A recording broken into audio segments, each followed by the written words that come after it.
পুনৰ নতুনকৈ GNM নাৰ্ছৰ form আহিছে। চৰকাৰী জিএনএম নাৰ্ছিং কোৰ্চৰ এই ফৰ্ম ফিলআপ অসমৰ যিকোনো ডিষ্ট্ৰিক্টৰ কেণ্ডিডেট ফিলআপ কৰিব পাৰিব। এই ভিডিঅ'ৰ জৰিয়তে জনাই দিয়া হ'ব সম্পূৰ্ণ ডিটেইলছ। জিএনএম নাৰ্ছৰ ফৰ্ম ফিলআপ কৰিবলৈ 12 পাছ কৰা হ'ব লাগিব। আৰ্টছ, সায়েন্স, কমাৰ্চৰ পাৰিব, লগতে 40% লাগিব ইয়াতে উল্লেখ কৰিছে। টোটেল সিট আছে 91। ক'ৰ পৰা ফৰ্ম আহিছে জনাই দিয়া হ'ব। তাৰপিছত চোৱা খৰচ কিমান যাব। বহুতেই কয় খৰচ কিমান যাব। এক বছৰত 56,000 যাব। পুনৰ জনাই দিব বিচাৰিছো এক বছৰত এডমিশ্যন ফিটো কিমান ল'ব 56,000। তাৰ পিছত মাহিলী কিমান ল'ব 2,550। এইটো কিহত ল'ব খোৱাৰ বাবদ। হোষ্টেল ফ্ৰী থাকে চৰকাৰে সকলোৱে গম পায়। তাৰ পিছত বাকী যিবিলাক ছেকেণ্ড ইয়াৰ থাৰ্ড ইয়াৰ হ'ব তেতিয়া কিমান দিব লাগিব 31,600। মানে বহুত কম খৰচ কাৰণ চৰকাৰী হয়। চোৱা যেতিয়া 3 বছৰ কমপ্লিট কৰিবা তাৰ পিছত কি হ'ব এক বছৰ জুনিয়ৰ ষ্টাফ নাৰ্ছ হিচাপে নিযুক্তি পাবা। তেতিয়া মানে ডিউটি কৰি থাকিবা, তেতিয়া ষ্টাইপেণ্ড দিব, মাহিলী এমাউণ্ট দিব চৰকাৰৰ ফালৰ পৰা।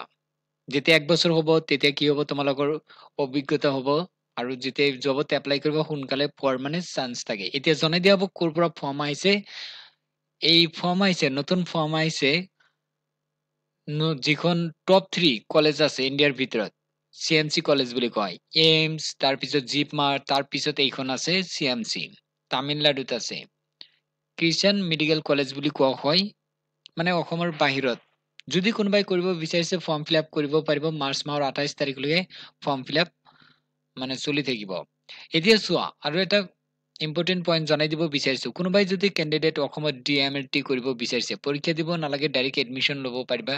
DMLT কোৰ্চ বা DGHMA নাৰ্ছিং কোৰ্চ, তাৰপিছত OT টেকনলজি, এইবিলাক কোৰ্চত এতিয়া এডমিশ্যন ল'ব পাৰিবা। আৰ্টছৰ, ছায়েন্সৰ, কমাৰ্চৰ ছাত্ৰ ছাত্ৰী এডমিশ্যন ল'ব পাৰিব। 2 বছৰীয়া কোৰ্চ হয়। 12 পাছ যদি আৰ্টছ, ছায়েন্স, কমাৰ্চৰ পৰা কৰিছে এডমিশ্যন ল'ব পাৰিব। 2 বছৰত কিমান খৰচ যাব DMLT বা নাৰ্ছিং বা OT টেকনলজিত 55,000 যাব। এই 55,000ত কি কি ইনক্লুড থাকিব এডমিশ্যন ফি, টিউশ্যন ফি, ৰেজিষ্ট্ৰেশ্যন ফি, পৰীক্ষাৰ তাৰপিছত যিটো ইণ্টাৰ্ণশ্বিপ হয় সেইটোৰ ফিও এই 55,000 মানে ইনক্লুড হৈ থাকিব। মানে 2 বছৰত ইমানেই খৰচ যাব, মানে বহুত কম খৰচ। এতিয়া চোৱা এডমিশ্যনৰ টাইমত 10,000 দিব লাগিব। 10,000 দিয়াৰ পিছত এই 55,000ৰ পৰা কমি আহিব। ক'ত আছে কলেজ জনাই দিয়া হ'ব, ভিডিঅ'টো সম্পূৰ্ণ চোৱা। তাৰপিছত আৰু আছে ফিজিঅথেৰাপি টেকনলজি আছে, এক্সৰে টেকনলজি, ICU টেকনলজি আৰু ৰুৰেল মেডিকেল কেয়াৰ প্ৰভাইডাৰ। এইটো ফাৰ্মাচী কোৰ্চৰ নিচিনা হয়। তো এই 4টা কোৰ্চৰ সময়সীমা 2 বছৰ। 12 পাছ আৰ্টছ, ছায়েন্স, কমাৰ্চে পাৰিব। 2 বছৰত খৰচ যাব 72,000। ইয়াতে এডমিশ্যন ফি, টিউশ্যন ফিজ, ৰেজিষ্ট্ৰেশ্যন ফি, এক্সাম ফি, ইণ্টাৰ্ণশ্বিপ সকলো ইনক্লুড হৈ থাকিব। এডমিশ্যনৰ টাইমত 10,000 দিব লাগিব। তাৰপিছত এই 10,000 যেতিয়া দিব তেতিয়া 72,000ৰ পৰা কমি আহিব। মানে বছৰত বহুত কম হ'ব। বছৰত যিমান হয় ইয়াতে কেলকুলেটৰ অৰ্থাৎ হিচাপ কৰিলেই হ'ল বছৰত কিমান খৰচ যাব।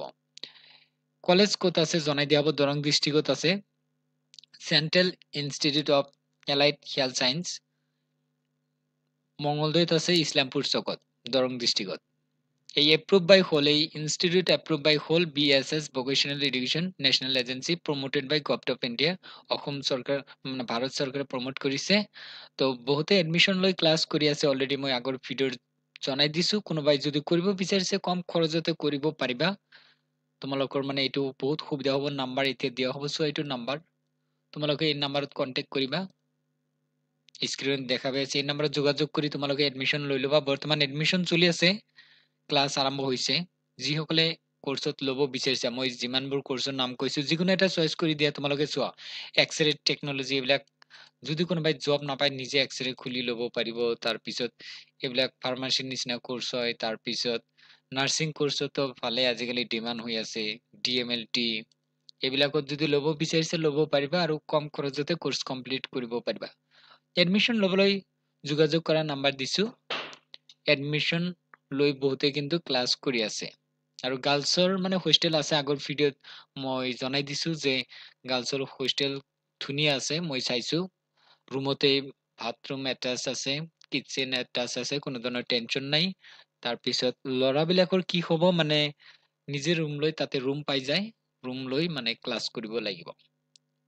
কন্টেক্ট নাম্বাৰ দিছো, যোগাযোগ কৰা।